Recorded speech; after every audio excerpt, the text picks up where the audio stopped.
I'm Todd DeMelle, and I'm the art director for Lord of the Rings Online. Behind me is the Turbine Creative Studio, where the Turbine artists work together to create the art assets for all Turbine's franchises. Over the past year, we've been working together to create the assets for Dunland. So Chris and the World team sets the tone for what the art team then takes and builds into assets. The art team will build the characters, the architecture, the deco that the World team then uses to build out the landscape and the hubs and environments. We've been working really closely with the World team as we've developed Dunland.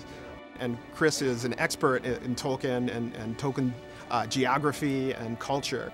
Hi, I'm Chris. I'm a senior world builder on Lord of the Rings Online, and I'm working on Dunland right now. We decided to do Dunland because it gives us an opportunity to go behind enemy lines.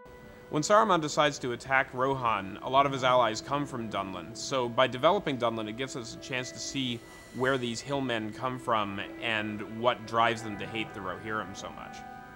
In the books, they're a large and fairly cohesive slavering horde of barbarians, so we decided to develop them a bit more and have some clans of them that are friendlier, some clans that are hostile, and some clans that you don't really know what they're up to.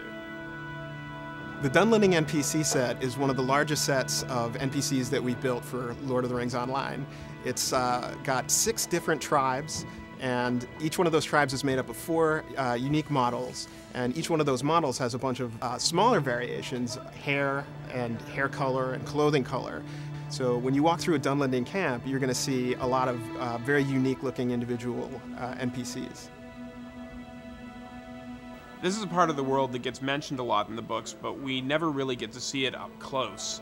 So when it came time to make Dunland, the big challenge was making it varied and interesting based on very scant descriptions in the books. But that gives us still a lot of leeway in the kinds of terrains that we could explore.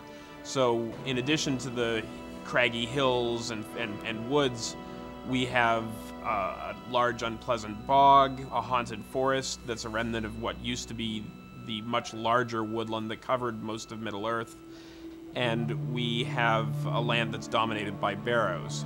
All the cultural assets, the characters, the monsters, the architecture, the points of interest. We've had a lot of fun developing all these bit parts of the content, and there's so much in there to discover. I hope you have as much fun exploring Dunland as we've had building it.